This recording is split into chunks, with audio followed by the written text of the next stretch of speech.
Ma'am बहुत बढ़िया। बढ़िया? कितने बढ़िया? बढ़िया बढ़िया।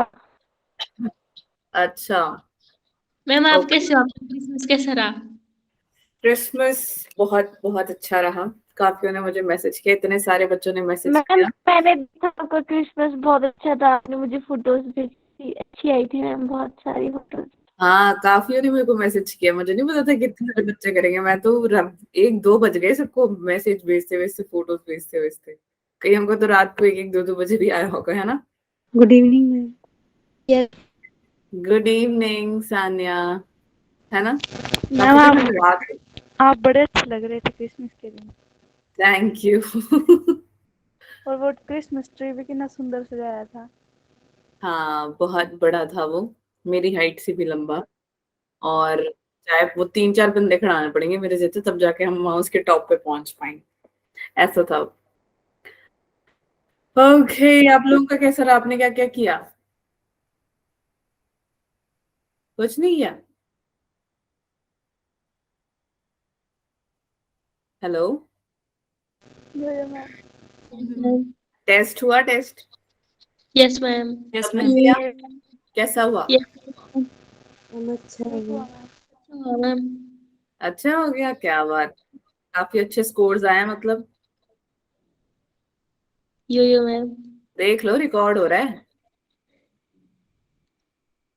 बिल्कुल नहीं बोलेंगे। Okay. Hello Anupama, good evening. Isha good evening. Sakshi good evening बच्चे। Bhuvaneshwari good evening.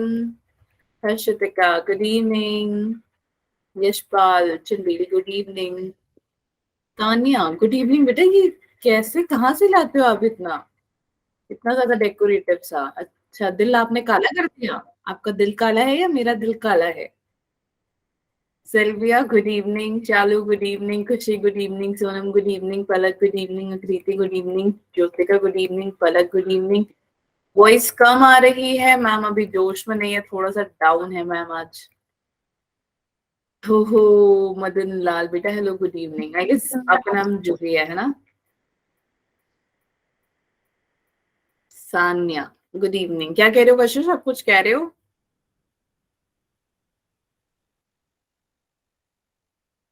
Good hello? Evening ma'am. Good evening, good evening. Poonam good evening. GD GD evening ma'am. Okay. Payal GD evening, good evening. Anchal good evening.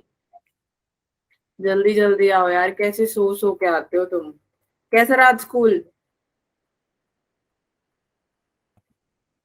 Ma'am मेरा Bluetooth headphone में अच्छा रहा battery ma'am. नहीं है, voice कम आ रही है, तो उसको चार्ज करो और फिर आप इसे यूज करो, नहीं तो आप हेडफोन्स हटा दो फिर वैसे ही सुन लो। ठीक है। हाँ, कोई कुछ कह रहा था, किसका टेस्ट था? सॉरी, किसका एग्जाम था? मैम कशिश आप मेरा किस? था बायो का। बायो का कृति, दीक्षा यस मैम। और तान्या। क्या हुआ बायो का? मैम क्या हुआ? बायो का टेस्ट, क्या बायो का एग्जाम कैसा हुआ? हमारा भी मैम हुआ है। बहुत अच्छा। बहुत अच्छा। क्या बात है, क्या बात। दीक्षा आपका एग्जाम कैसा हुआ? मैम मेरा इंग्लिश था। अच्छा। Okay okay. अच्छा मैम, इंग्लिश वालों तुम्हारा कैसा था? इंग्लिश। Okay okay. अच्छा, इंग्लिश भी ओके ओके। अब ठीक है वॉइस मैम। ओके। ठीक है। मैम मेरा फिजिक्स का था। कैसा हुआ फिजिक्स, कैसा हुआ?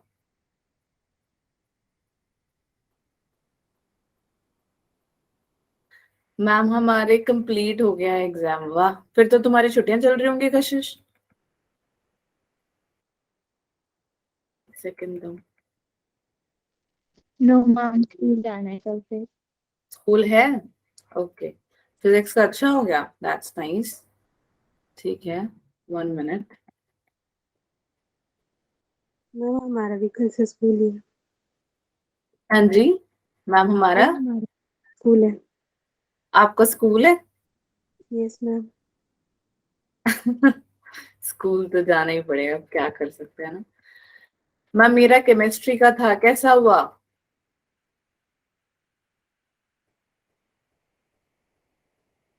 कोमल, हमारे एग्जाम्स देने हुए, अच्छी बात है, मजे करो फिर तो।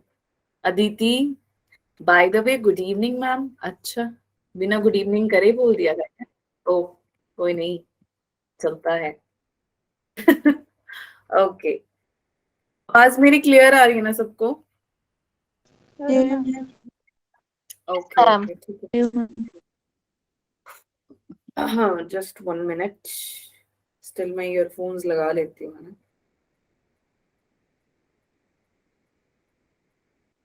किसी को कुछ पूछना है लास्ट क्लास से? फटाफट से बताओ।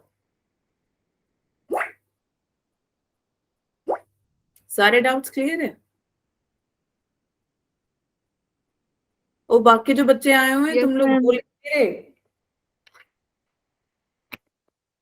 Yes ma'am. Yes ma'am, yes ma'am, okay. आवाज आ रही है ना अभी सबको मस्त एकदम? ये मैम। Okay, 1 minute. ठीक है, तो शुरू करते हैं। कहाँ गया? रिवाइज करके आए हो तुम लोग? बोलो नो मैम। यो मैम। क्या बात है, एक ने किया और बाकी सो रहे थे? No ma'am. करके आए हो या नहीं? मैम एग्जाम था। थोड़ा बहुत तो पढ़ लिया करो, एग्जाम के किया चक्कर में। मैम, किया है। अच्छा, एग्जाम के चक्कर में जो आपको टीचर्स पढ़ा रहे हैं भूल मत जाना उसको। और वैसे भी कौन सा टीचर्स कुछ आउट ऑफ सिलेबस पढ़ा रहे हैं? अब जब तुम मेरे को एक बात बताओ, अभी जब तुम्हारे +2 स्टार्ट हो जाएगा, 11 12 स्टार्ट हो जाएगा, तभी भी तुम 11th ही पढ़ रहे होंगे, तब कैसे मैनेज करोगे? हाँ, हेक्टिक हो जाएगा। कैसे करोगे मैनेज तब? कर लेंगे मैम। कर लेंगे। 11th तो एक टाइम पे नहीं हो रहा है काफियों से, 12th के साथ 11th कर लोगे? देख लो, अपने आप से पूछो एक बार कि हो जाएगा। पूछो। I will crack it. अरे वाह, बस मीनाक्षी को याद है, बाकी बाकी no, we don't want to crack it, we are happy in 11th and 12th, है ना? No ma'am, we want to crack. अभी आप लोगों की छुट्टियां होंगी मार्च में, फाइनल एग्जाम्स के बाद कितने दिनों की? मैम 1 वीक की पड़ेगी शायद। 1 वीक की होगी। अच्छा, उसके बाद अप्रैल से स्टार्ट हो जाएगा 12th यस का। Ma'am. Ma'am. Okay okay okay, या बहुत टाइम का, बहुत कम टाइम है ना? जिंदगी के मजे भी बहुत कम होते हैं फिर तो। Yes ma'am. कितना दुख है यार तुम्हारी आवाज में। No ma'am. चलो ठीक है यार, चलो स्टार्ट करते हैं। किसी को कुछ पूछना है लास्ट क्लास से तो फटाफट से बताओ, नहीं तो हम आगे चलते हैं। एक्सक्यूज हाँ, मी मैम। यस। मैम आप बोल रहे थे ना कि +2 में भी +1 ही चलेगी, तो ये कोचिंग कब तक, सेशन कब तक रहेगा? जब तक आपका नीट क्रैक नहीं होता तब तक। मीन्स 2024 तक? लाइक आपका +2 होगा उसके बाद ना स्टार्ट, ऐसा थोड़ी है कि 11th ही पढ़ाएंगे मैम, सिर्फ 12th भी पढ़ाएंगे ना आपको। तो जैसे ही 11th की सिलेबस खत्म हो जाएगा, फिर हम 12th में शिफ्ट करेंगे। फिर उसके बाद 12th, फिर 11 क्या बोलते हैं, रिलेटेड टू नीट भी, क्योंकि ऐसा होगा ना, कोई ऐसा है जिसने प्लान किया है कि मैम हम ड्रॉप करने वाले हैं? जो मैम। No ma'am. कितने हैं ड्रॉप करने वाले? क्यों? मैम नीट की मैम प्रिपरेशन के लिए। टाइम देते हैं आपको, क्या देते हैं? 1 साल टाइम देना है मैम अपने आप को। लेकिन अगर तुम्हारा +2 के साथ साथ हो जाए तो तुम्हें अपने आप पे तो शक? मैम अच्छी बात है। नहीं, तुम लोगों को जिसने हैंड रेस किया है, आपको अपने पे शक है कि आप नहीं कर पाओगे? मैम लाखों बच्चे देते हैं नीट मैम अब। तो उस लाखों में से आप भी तो हो या नहीं? ये मैम। तो फिर आप ऐसे नेगेटिव चीजें क्यों लेके चल रहे हो दिमाग में कि मैम हम तो पहले 11th में हो, तुमने 2024 का सोच लिया तुमने, तो 2022 का नहीं सोचा जिसमें अभी भी एक हफ्ता पड़ा है। हाँ, तुम 24 में पहुंच गए हो कि हमने नीट के लिए अलग से अपना, मतलब तुमने भी ये प्लानिंग कर ली है, पर तुमने ये प्लान नहीं किया कि मैम हम इसी 2 साल के अंदर अंदर क्लियर कर लेंगे। 2 साल नहीं है वैसे अपने पास, मुझे 1-1.5 साल है। लाइक 24 में आपका एग्जाम आएगा, है ना? 23 तो आ गया, बस ही कितने दिन बचे हैं? 5 दिन बचे हैं बस। ये नेगेटिव मत लेके चलो कि बेटा आपने 20 मतलब मैंने ड्रॉप लेके करना है।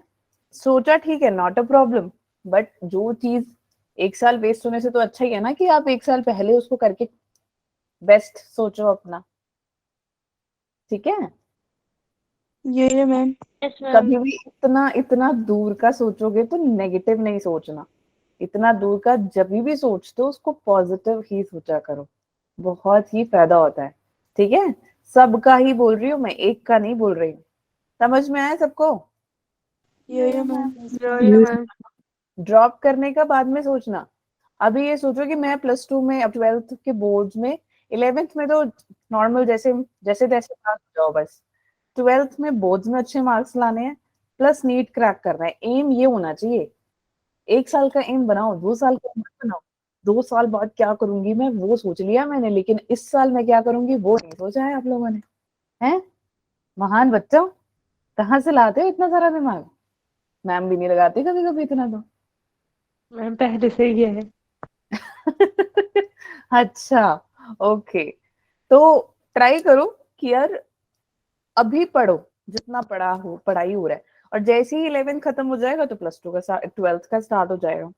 तो ये it will be going continuously. ऐसा नहीं है कि मैम अच्छा 11th खत्म हो गया तो मैम +2 करेंगे, ऐसा नहीं। 12th करेंगे तो 12th के बाद भी 11th का रिवीजन चलेगा, रिवीजन पे रिवीजन तो होगा। जितनी ज्यादा रिवीजन होगी ना उतनी ज्यादा आपको चीजें याद रहेगी। ये सिर्फ बायोलॉजी के लिए नहीं है, फिजिक्स के लिए भी है, केमिस्ट्री के लिए भी है। ठीक है?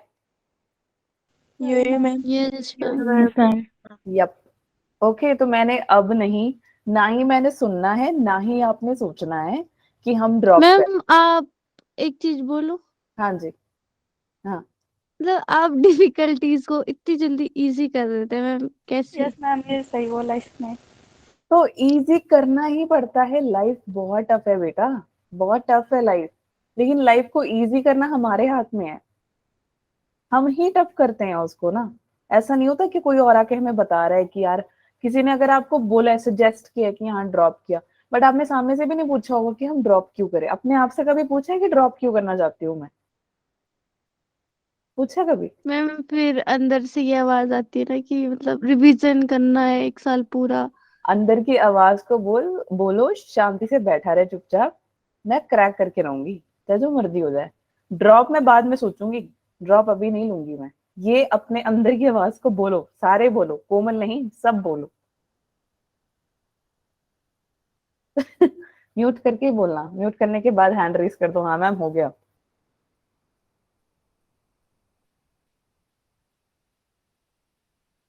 बढ़िया, ठीक है। That's very nice, amazing girls, loved it कि तुमने इसको एक्सेप्ट किया। उसको फॉलो भी करो। और मैंने एक और चीज बोला था, टाइम टेबल बनाने के लिए, बनाया तुम लोगों ने? यस मैम, आपको दिखाओ। Yes ma'am. नहीं नहीं नहीं नहीं, यहाँ नहीं दिखाना, रुको रुको, अभी नहीं अभी नहीं। ये मैं कल डिस्कस करूंगी, जिसके साथ भी क्या बोलते हैं, और भी जितने हैं जिन्होंने नहीं बनाया, प्लीज अपना कल खुद का टाइम टेबल बना के आओ कि मैम हम स्कूल इतने बजे जाते हैं, वापस आते हैं, ये करते हैं, क्या क्या करते हो। जो भी लिखना सच लिखना, फोन चलाते हो फोन लिखो, जो भी सच ही लिखना, ठीक है? उसके बाद मैम क्लासेस लगाते, क्लासेस के बाद क्या करते हो, सो जाते हो, पढ़ते हो, क्या करते हो, जो भी लिखना है सच लिखना है, ठीक है? क्योंकि अगर आप झूठ लिखोगे तो फिर नुकसान आपका है ना, मेरा तो नहीं है। तो फिर मैम आपको हेल्प कैसे करेंगी? इसीलिए, ठीक है? जैसे काफी ने कल मेरे को मैसेज किया कि मैम पिक्स भेजो, है ना, क्रिसमस की, तो मैंने भेजी भी, चाहे मुझे 1-2 बज गए, बट स्टिल मैंने सबको भेज कर ही मैं सोई थी। ठीक है? तो वैसे ही मेरे को अपने आप ऐसा भी कर सकते हो और अपना टाइम टेबल ना बना के मेरे नंबर पे भेजो, रैदर देन हम यहाँ पे बात करें। अच्छा होगा कि मैं आप लोगों से चैट पे बात करूं, है ना, पर्सनली, जिसको लगता है कि हाँ मैम मेरा टाइम टेबल बन गया है, तो मैम मैं ये फॉलो मैं कर रहा हूँ या कर रही हूँ, आप लोग भेजो। फिर जैसा मुझे लगेगा कि हाँ यार यहाँ पे करेक्शन की जरूरत है, तो मैं वहां पे करेक्ट कर दूंगी। ठीक है? Yeah ma'am. Okay, yes ma'am. ठीक है, अभी यहाँ पे अपने साथ 46 स्टूडेंट्स प्रेजेंट है। तो बेटा मैं एक बात बता दूं कि आप लोग ना अगर क्लास 9 बजे है तो 9 बजे प्लीज आ जाया करो। 5 मिनट पहले आ जाओ, 2 मिनट पहले आ जाओ, मैक्सिमम मैं 9 to तक वेट करूंगी, इससे ज्यादा नहीं, ठीक है।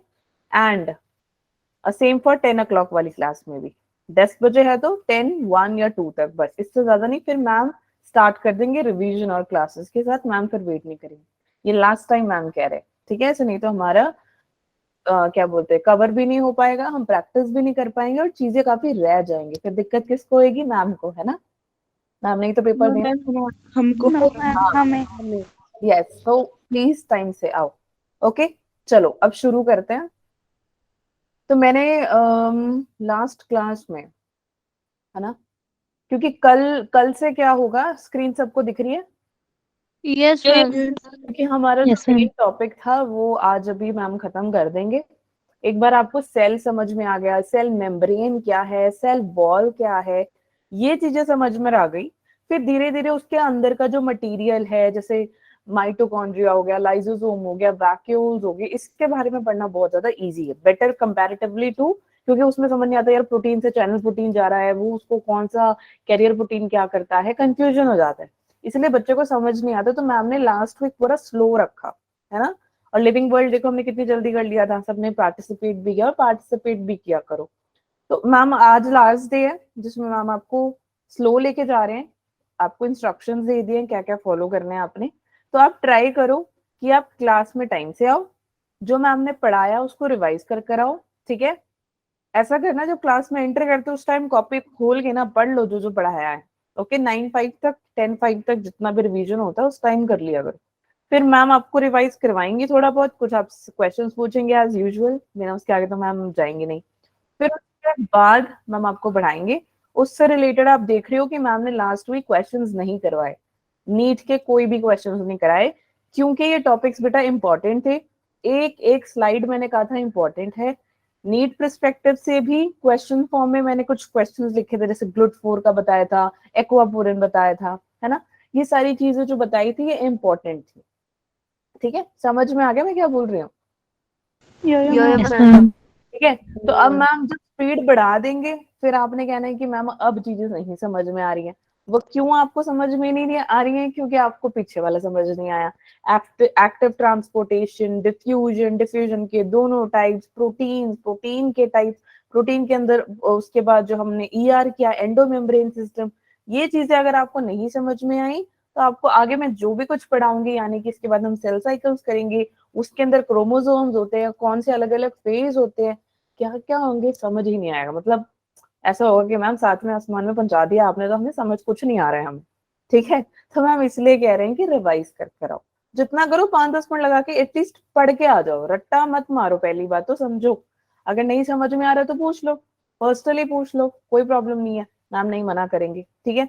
हाँ थोड़ा कभी कभी लेट हो जाता है क्योंकि मैम और भी काम कर रहे होते हैं, तो बट स्टिल मैम कर देते हैं रिप्लाई, है ना। मैम ने काफी वो कल रिप्लाई करके ही मैं सोई थी। ओके, तो ट्राई करो कि कुछ भी डाउट है तो पूछ लो। मैम परमिएबल क्या होता है, ये क्यों इतना शॉर्ट फॉर्म लिखोगे तो मैम को नहीं समझ में आएगा। क्वेश्चन मैम, के वाई क्या होता है, ये कल से था मेरे माइंड में। परमिएबल, ओके, परमिएबल एक होता है परमिएबल, एक होता है सेमी परमिएबल। मैं बताऊं? कौन बताना चाहता है? आंचल, पायल, मैं आंचल, आंचल, ठीक है, आंचल बताओ क्या होता है परमिएबल, क्या होता है? जैसे किसी चीजों का ट्रांसफर जिसमें सिलेक्टिव नहीं होता, सेमी परमिएबल में सिलेक्टिव सब्सटेंसेस का ही ट्रांसफर होता है।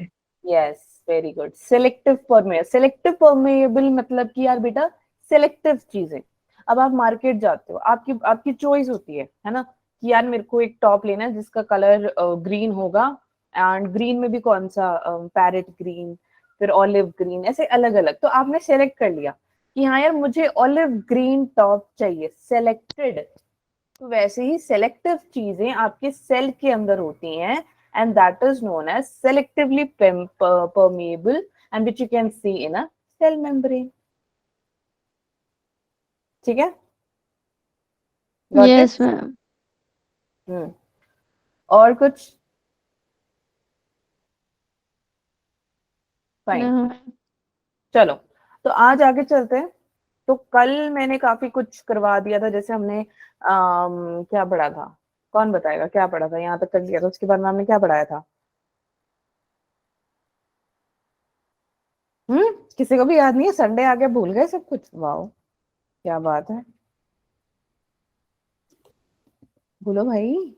हेलो बच्चों। मैम डीएनए के बारे में पढ़ा था कि उसकी प्रोसेस, रेप्लिकेशन और मैम आरएनए के टाइप्स वगैरह। बस इतना ही? मैम ये लास्ट टॉपिक था शुरू से, तो और पढ़ा था। ठीक है, तो हमने एंडो मेम्ब्रेन सिस्टम पढ़ा था, जिसमें मैंने आपको ईआर और गोल्जी बॉडी पढ़ा दी थी, है ना? तो उसमें हाँ, तो आज हम आगे पढ़ेंगे, बट उससे पहले मुझे क्या बोलते हैं, डीएनए टू डीएनए क्या होता है? पायल बताओगे बेटा? पायल प्रसाद, क्या कहते हैं इस प्रोसेस को? DNA to DNA.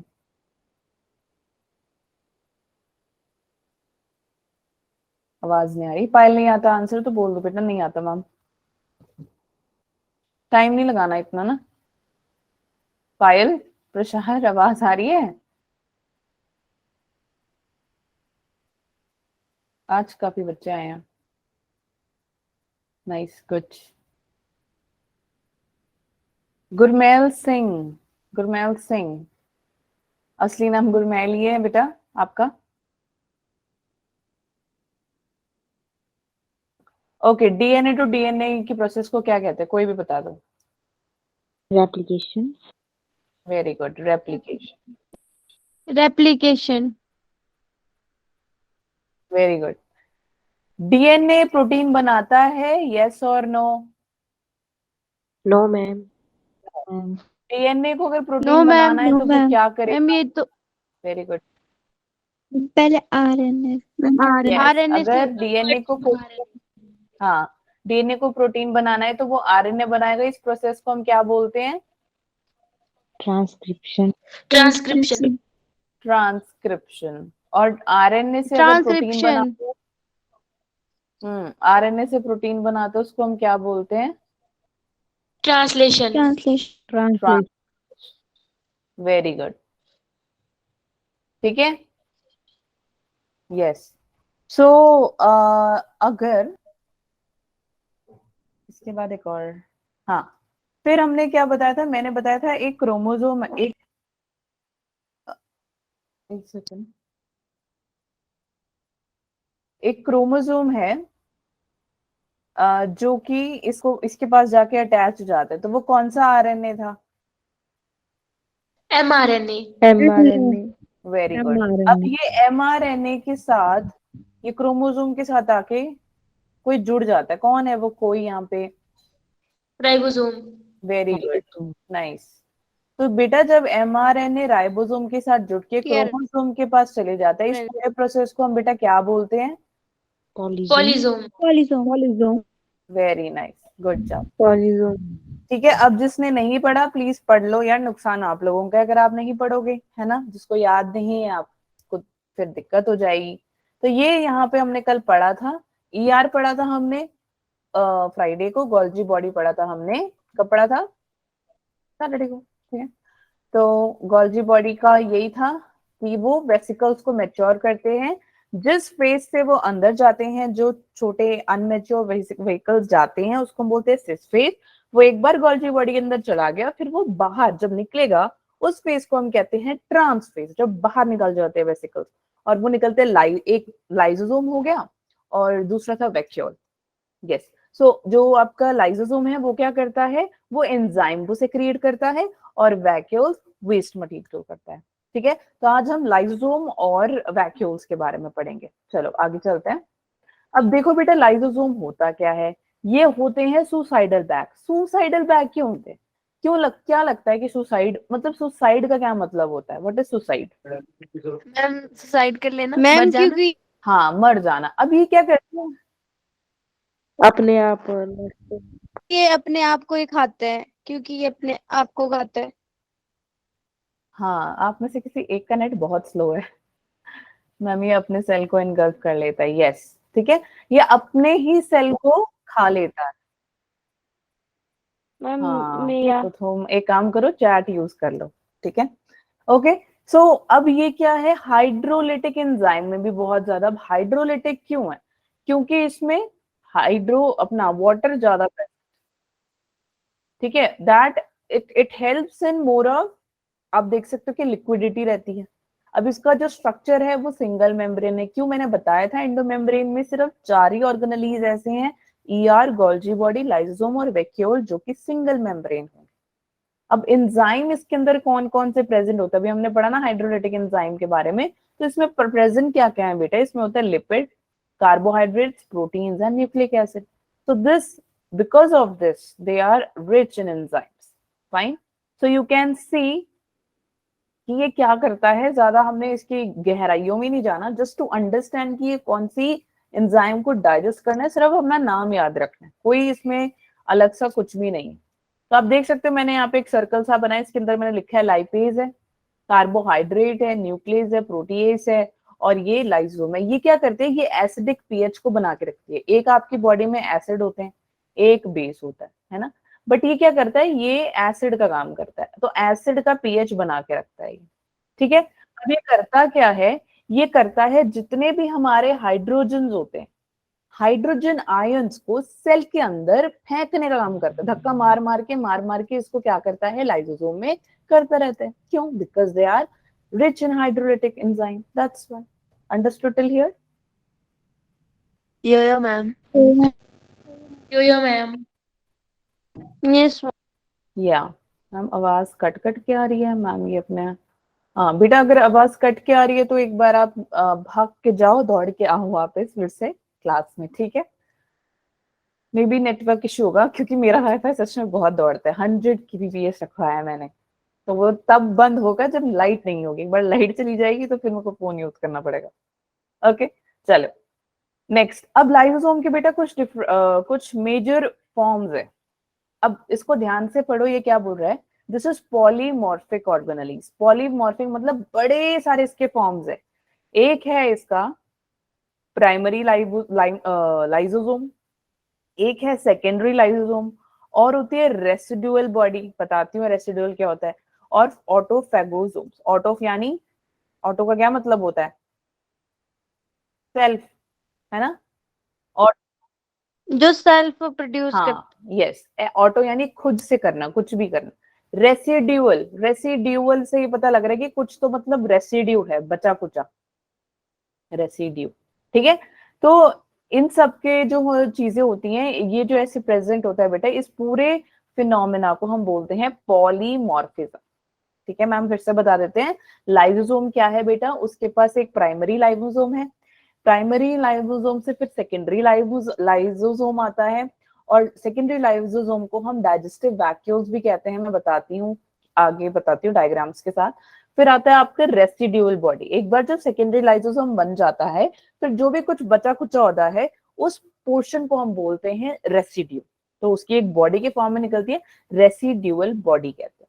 और फिर आता है हमारा ऑटोफेगोसोम्स, and this 4 points that I've just told you right now, that phenomena is known as polymorphism. Understood till here? यहाँ तक किसी को कोई डाउट है, क्योंकि इसके बाद में हम आपको डायग्राम से समझाने वाले हैं। एक्सक्यूज मी मैम, एक बार ना सर स्लाइड निकाल दो, स्क्रीनशॉट लेना था। क्या बोला आपने, एक एक्सक्यूज मी मैम, एक बार और बता। मैम जो लास्ट स्लाइड थी ना लाइसोसोम वाली, उसको निकालना। हाँ हाँ, ये लो ये लो।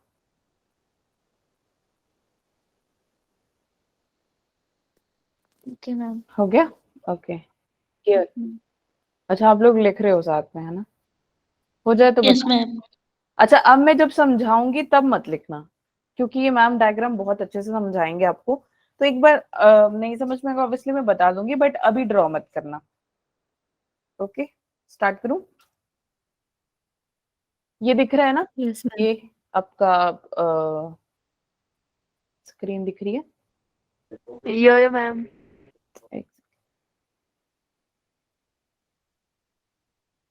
एक मिनट रुकना।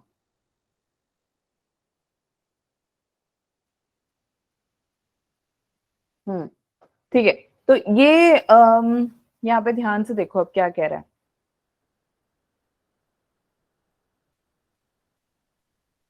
ये सेल है, एक सेकेंड सॉरी,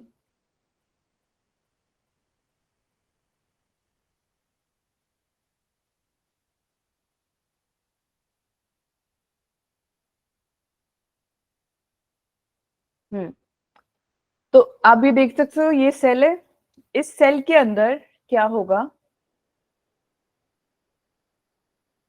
जो लिक्विड पार्टिकल और एक स्क्रीन दिख रहा है सबको और आवाज आ रही है। Yes ma'am. Yes ma'am. पहले मैम आपको इजी वर्ड्स के साथ हेल्प करेंगे, फिर टफ वर्ड्स यूज करेंगे, ठीक है। तो लिक्विड पार्टिकल जब इसके अंदर जाता है सेल के अंदर, या फूड पार्टिकल सेल के अंदर जाता है, यानी लिक्विड होगा तो हम उसको बोलेंगे पिनोसाइट, ठीक है, और फूड पार्टिकल जाएगा तो उसको बोलेंगे फैगोसाइट। सिर्फ सुनना है, लिखेगा कोई नहीं अभी कुछ भी, ठीक है। तो एक बार जब ये इसके अंदर घुस जाता है ना बेटा, फिर क्या होता है, इसके प्रोसेस को हम बोलेंगे पिनो। एक्सक्यूज मी मैम, हाँ जी, हाँ जी, फिर से बताना मैम। बेटा ये सेल है, ठीक है, ये इसका प्लाज्मा मेम्ब्रेन है। अब सेल के अंदर है ना, जब लिक्विड पार्टिकल जब कोई जाता है इसको हम बोलते हैं पिनोसाइट, जब कोई फूड पार्टिकल जाता है उसको हम कहते हैं फैगोसाइट। एक बार जब लिक्विड पार्टिकल सेल के अंदर चला गया उसको हम बोलेंगे पिनोसोम, और जब फूड पार्टिकल फैगोसाइटोसिस जब सेल के अंदर चला जाए उसको हम बोलेंगे फैगोसाइट्स, ठीक है। तो मैम एक और बार बता रहे हैं, ये है बेटा सेल, ये है प्लाज्मा मेम्ब्रेन। जब लिक्विड पार्टिकल सेल के अंदर चला जाएगा उसका एक नाम है पिनोसोम, लेकिन जब वो बाहर है सेल के उसको बोलेंगे पिनोसाइट। जब बाहर है पिनोसाइट, अंदर चला गया सेल के पिनोसोम। जब फूड पार्टिकल यानी फैगोसाइट बाहर है तो उसको हम फैगोसाइट कहेंगे। एक बार जब वो सेल के अंदर चला गया उसको हम फैगोसाइट कहेंगे। Oh sorry sorry sorry sorry sorry sorry, phagosome phagosome phagosome कभी कभी हो जाता है, ना इंसान हूं मैं भी गलती से, ठीक है। चलो, सो पिनोसाइट से pinosome when it goes inside of the cell, phagocyte से phagosome when it goes inside of the cell. So you can see here कि मैम ने यहाँ पे ये बनाया है, जब एक बार फूड पार्टिकल्स इसके अंदर चला गया इसको फैगोसोम कहेंगे, और जब पिनोसाइट इसके अंदर पिनोसाइटोसिस चला जाए तो इसको पिनोसोम कहेंगे, ठीक है। समझ में आ गया, साइटोसिस, साइट ही लिखा हुआ है मैंने, बट साइटोसिस कर लेना, ओके। लिखा तो नहीं ना भी किसी ने, कोई है लिखने वाला, मत लिखना, ठीक है, ओके। अब मैंने बताया था बेटा कि ये न्यूक्लियस है, ठीक है, इसके ऊपर मैंने ये कौन सा वो है बताओ जल्दी। आर ओए ईआर, आर ईआर की ईआर, फिर इसके ऊपर No, कौन ma'am. आते थे, नोमस, वेसिकल्स। वेसिकल्स, प्रोटीन और लिपिड के वेसिकल्स, है ना। नो मैम, Yes, कौन ma'am. यही जा रहे हैं, Golgi body. Very good, Golgi body. फिर ये क्या करता है, ये क्या है, दो लाइसोसोम और Vacuoles. और वैक्यूल्स। ये डायग्राम अभी तक याद नहीं हुआ आप लोगों को, इजी नहीं लगा क्या। ये गोल्जी बॉडी आ गई, ये वैक्यूल हो गया, और ये लाइसोसोम हो गया। कोई कुछ कह रहा है, हाँ जी कोमल पूछो, हाँ जी कोमल, कुछ पूछना है आपने, जल्दी जल्दी बोलो भाई। चलो नहीं पूछना तो मैम 2 सेकंड वेट करेंगे, बस 2 सेकंड का टाइम है। चैट पे लिख दो जो भी आपको पूछना है। अपने आप को खाता है क्या, ओके, अच्छा पुराना मैसेज है, ठीक है, ओके। समझ में आ गया यहाँ तक, यहाँ तक किसी को डाउट है। No, ma'am. No ma'am. अब जो ये पहला निकला ना बेटा, ये वाला, this is your primary lysosome. अब ये जो प्राइमरी लाइसोसोम है ना यार, ये होते हैं इनएक्टिव, यानी इनमें कोई ताकत नहीं है कि ये कुछ कर सके। क्यों? क्योंकि जब मेरे को खुद बताओ, अगर आपने खाना नहीं खाया हो 2 दिन से, आपने खाना नहीं खाया, आप में एनर्जी रहेगी? No ma'am. लेकिन जैसे ही आपने खाना खा लिया, आपको एनर्जी आ जाएगी, आपको इतना सारा काम करोगे, पता नहीं क्या क्या काम करोगे, सारा जो होमवर्क पड़ा होगा वो सब करोगे। लेकिन जैसे भूख लगती है, आप ऐसे थके हारे बैग लेके आते हो घर पे, और मम्मा बेचारे ऐसे वेट कर रहे थे, मेरा बच्चा आ गया है, इसको मैं खाना दे देती हूँ। तो ये जो है मतलब वो क्या है, इनएक्टिव हो आप उस टाइम। जैसे ही आपने फटाफट से खाना खा लिया, आप हो गए एक्टिव। तो बेटा एक्टिव ये होता कैसे है? फैगोसोम, या तो फैगोसोम या तो पिनोसोम, या तो फैगोसोम या तो पिनोसोम चला जाए कहां पे? सेकेंडरी लाइसोसोम में, तब वो हो जाता है एक्टिव एंजाइम। क्योंकि इसने क्या खा लिया, या तो लिक्विड पार्टिकल ले लिया, या तो इसने फूड पार्टिकल ले लिया, या तो इसने, yes, either it is having pinosome, otherwise it is having phagosome. Once it get into the secondary lysosome, एक बार जब पिनोसोम या फिर फैगोसोम सेकेंडरी लाइसोसोम में चला जाए, तो वो फटाफट से एक्टिव हो जाता है, फिर वो अपना काम करना शुरू करता है। ठीक है, यहां तक समझ में आ गया?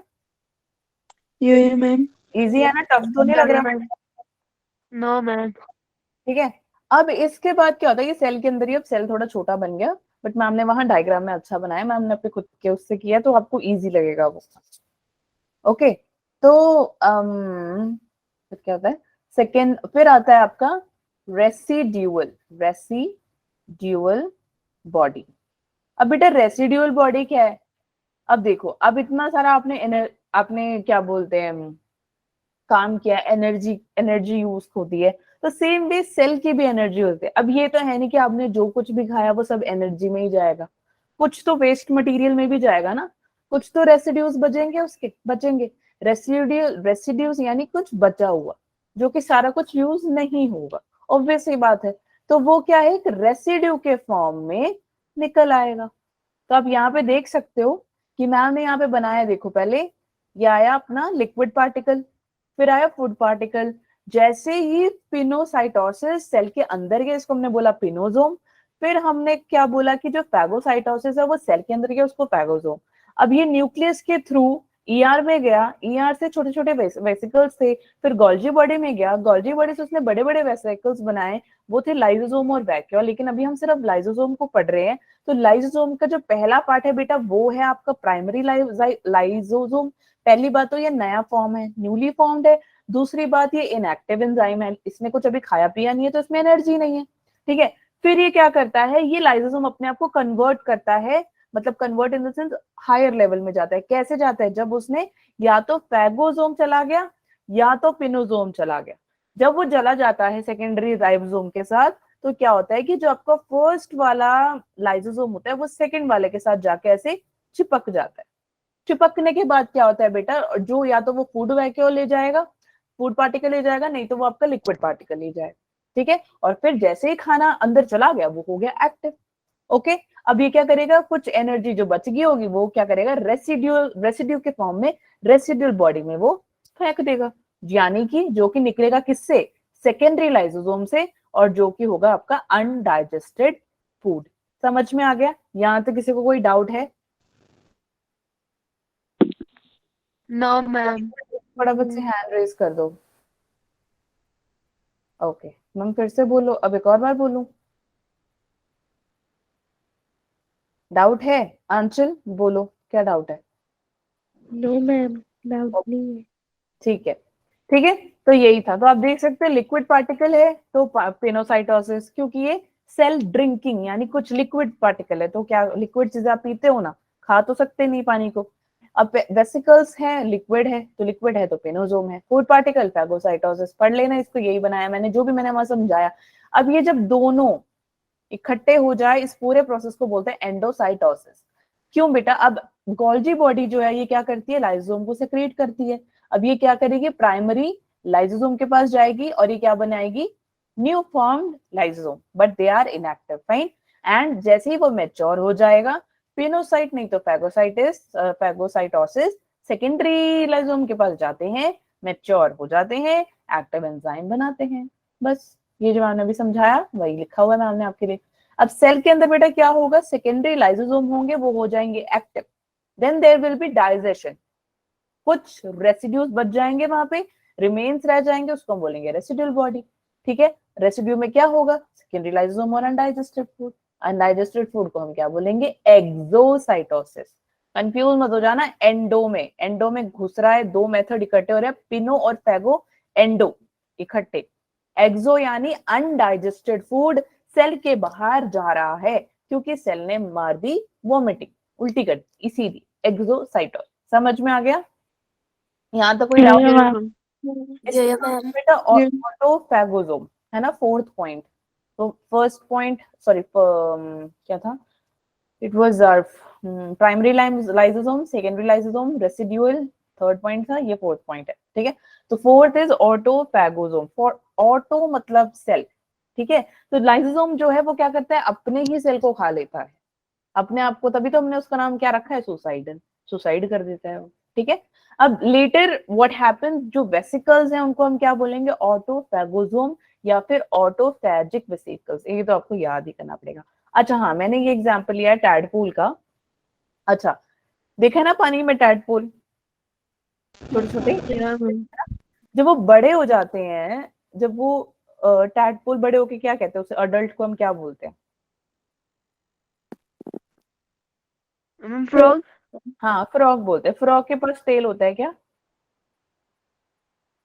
No ma'am. हाँ, नो।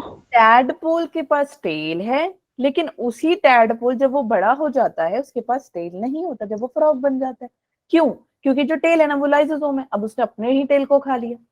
तो ये है बेस्ट एग्जांपल ऑटोफैगोसोम का। ठीक है, तो इसका फंक्शन क्या होता है, ये अपने ही एंजाइम को खा जाता है, एसिडिक एनवायरनमेंट में ही काम करता है, क्योंकि मैंने अभी बताया था कि वो H पॉजिटिव यानी हाइड्रोजन आयंस को पंप करता है। पढ़ाया था ना अभी, वो एक ऐसा सा डायग्राम बनाया था, उसमें लिखा था ना यहाँ पे, hydrogen pumping of hydrogen ions pumping. Fine, understood till here? Any doubts? Ma'am.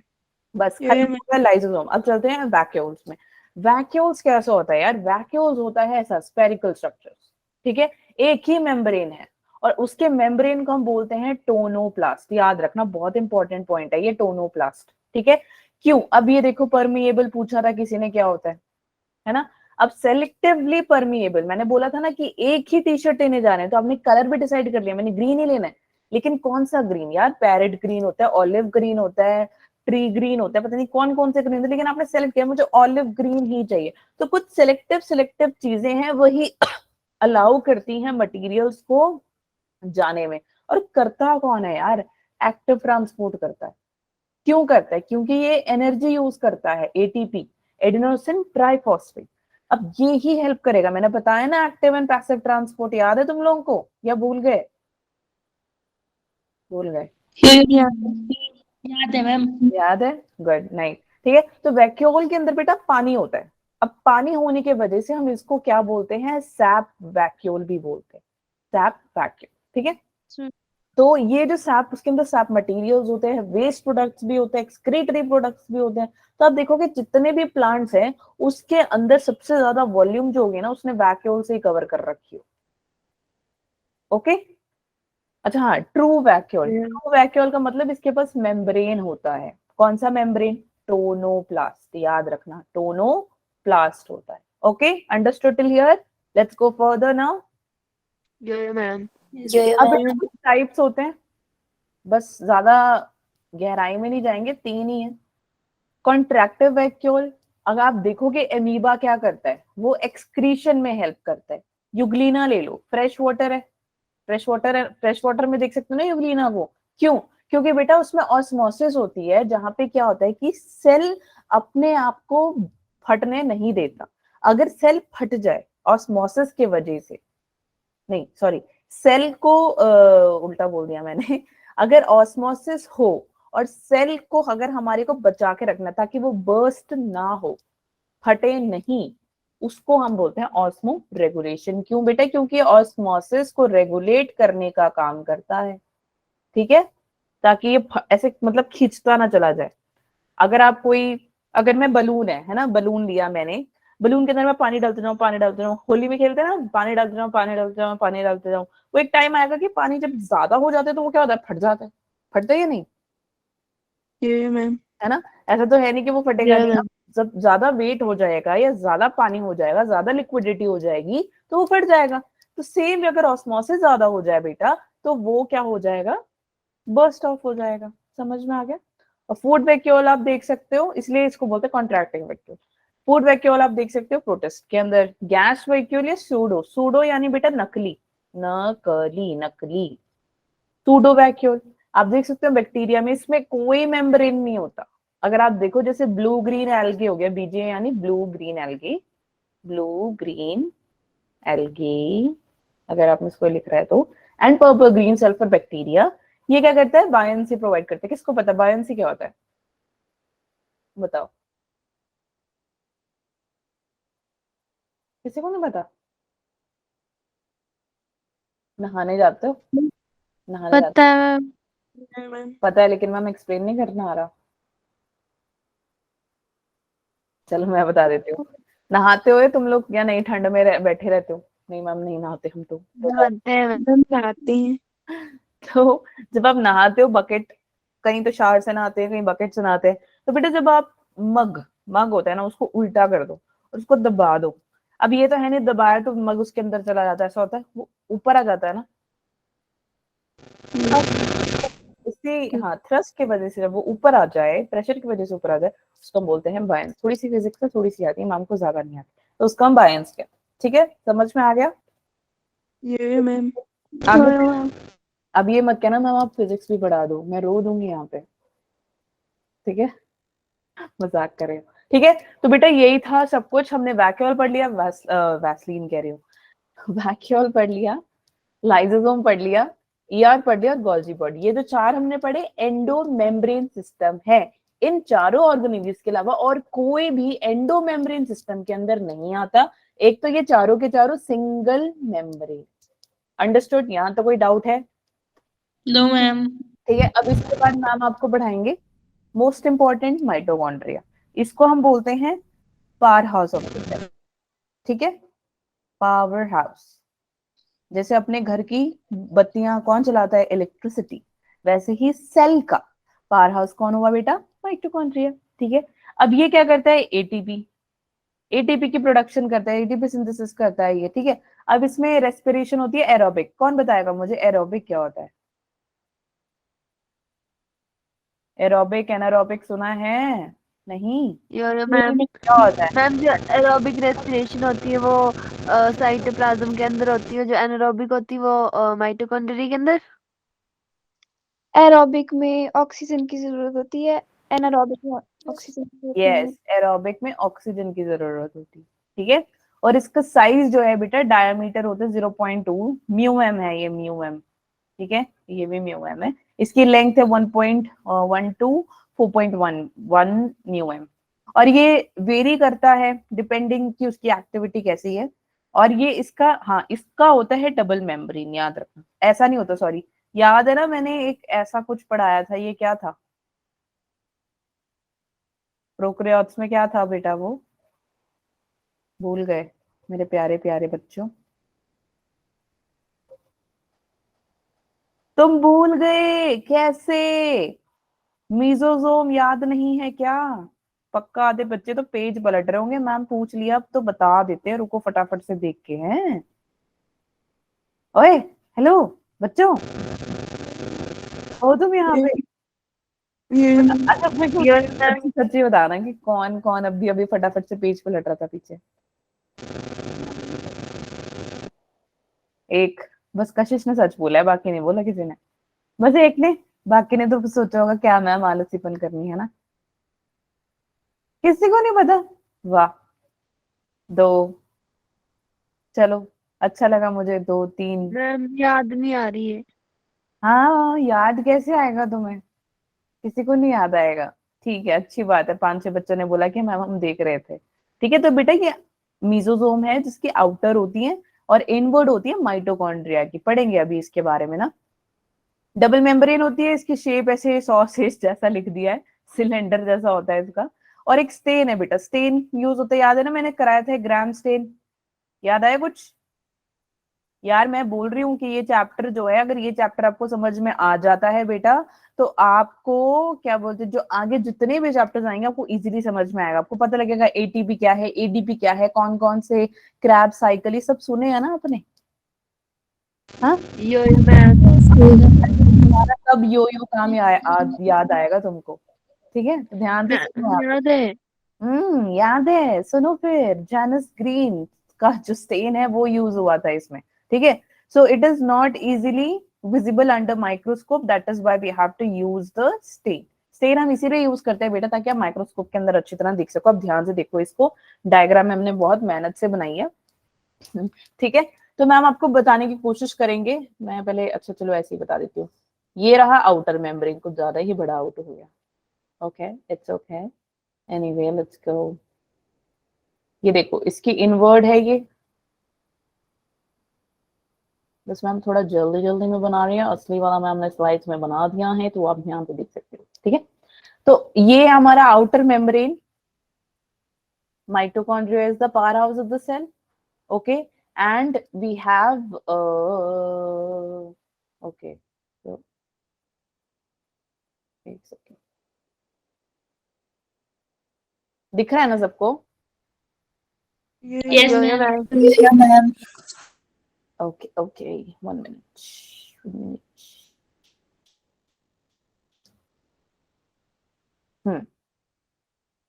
तो आप ऐसे, ये क्या लगता है, ये क्या है?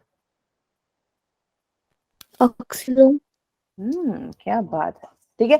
तो बेटा अब इसके ऊपर माइक्रो अपने राइबोसोम्स भी प्रेजेंट होते हैं, ठीक है?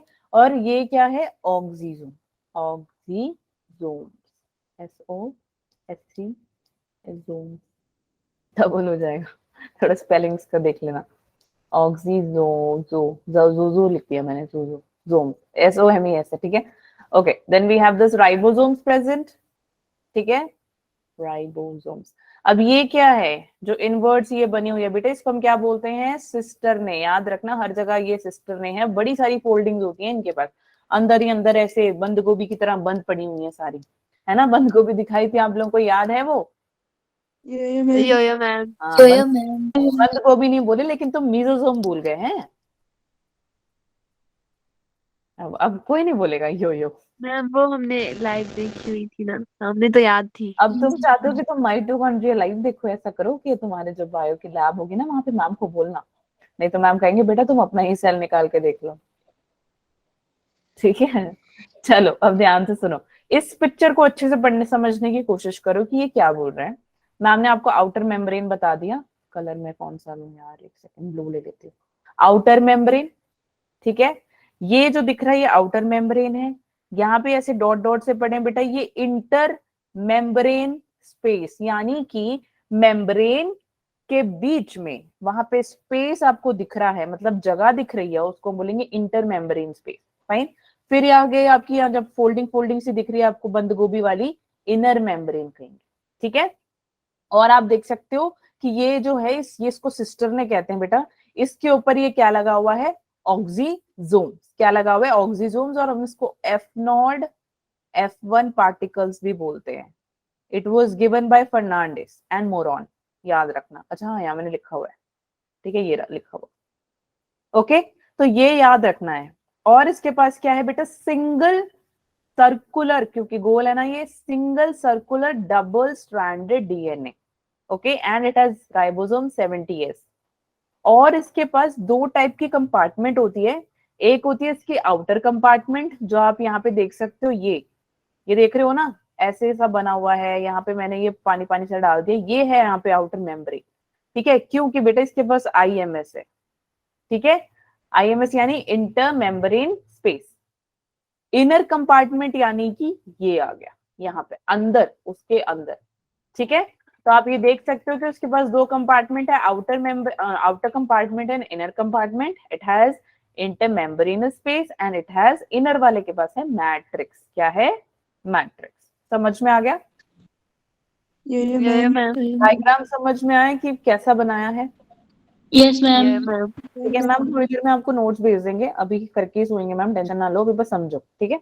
अब ये क्या बोल रहे हैं देखो, अब इसको हम ना एक एक करके खोल के देखते हैं। खोल के किसको देखेंगे, ये वाला पार्ट खोल के देखते हैं कि यार ये बोल क्या रहा है।